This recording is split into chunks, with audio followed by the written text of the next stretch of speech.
Guys, আগের ভিডিওতে তো তোমরা দেখেছিলে আমরা কুলটিকিরি গেছি। আমি তোমাদের বলবো সেখানে গিয়ে আমি কি কি করলাম। গাইস, কিছু সমস্যার জন্য এই ভিডিওটি ছাড়তে আমার একটু দেরি হয়ে গেল।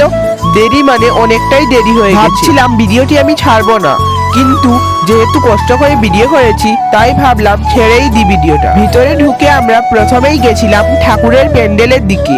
এখানে প্যান্ডেলটি এবং ঠাকুরের গুলোকে দারুণ সাজিয়েছিল। ঠাকুরকে প্রণাম করার পর আমরা দেখতে পাই কিছু লোক ড্রাম আর সানাই বাজিয়ে গোটা মাঠটা ঘুরছিল। সেখানে প্রচুর লোক এসেছিল ঠাকুরের অনুষ্ঠান দেখতে। এদিকে কিছু লোক ঢোল বাজাচ্ছিল। তারপর আমরা গেছিলাম মঞ্চের দিকে।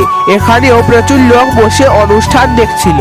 পর আমরা গেলাম প্রসাদ খেতে। এখানে বসে প্রসাদ খাওয়ার ব্যবস্থা ছিল। আমরা প্রসাদ নিয়ে এলাম। প্রসাদটা দারুণ দেখাচ্ছিল। আমার বন্ধু প্রসাদটা টেস্ট করে বলল প্রসাদটা খেতে দারুণ লাগছে। দিকে ছিল দীক্ষা ঘর।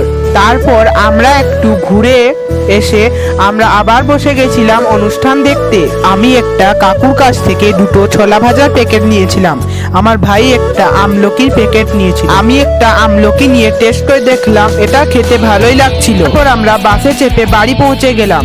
তো আজকের মতো ভিডিওটি এখানেই শেষ করছি। তো বাই বাই।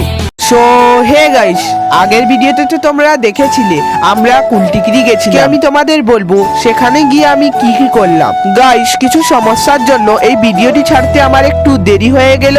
দেরি মানে অনেকটাই দেরি হয়ে গেছে। ভাবছিলাম ভিডিওটি আমি ছাড়বো না, কিন্তু যেহেতু কষ্ট করে ভিডিও করেছি তাই ভাবলাম ছেড়েই দি ভিডিওটা। ভিতরে ঢুকে আমরা প্রথমেই গেছিলাম ঠাকুরের প্যান্ডেলের দিকে।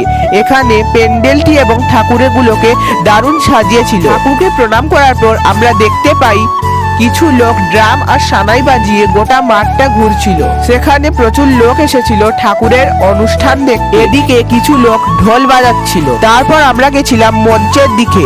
এখানেও প্রচুর লোক বসে অনুষ্ঠান দেখছিল। পর আমরা গেলাম প্রসাদ খেতে। এখানে বসে প্রসাদ খাওয়ার ব্যবস্থা ছিল। আমরা প্রসাদ নিয়ে এলাম। প্রসাদটা দারুণ দেখাচ্ছিল। আমার বন্ধু প্রসাদটা টেস্ট করে বলল প্রসাদটা খেতে দারুণ লাগছে। দিকে ছিল দীক্ষা ঘর। তারপর আমরা একটু ঘুরে এসে আমরা আবার বসে গেছিলাম অনুষ্ঠান দেখতে। আমি একটা কাকুর কাছ থেকে দুটো ছোলা ভাজার প্যাকেট নিয়েছিলাম। আমার ভাই একটা আমলকির প্যাকেট নিয়েছিল। আমি একটা আমলকি নিয়ে টেস্ট করে দেখলাম, এটা খেতে ভালোই লাগছিল। তারপর আমরা বাসে চেপে বাড়ি পৌঁছে গেলাম। তো আজকের মতো ভিডিওটি এখানেই শেষ করছি। তো বাই বাই।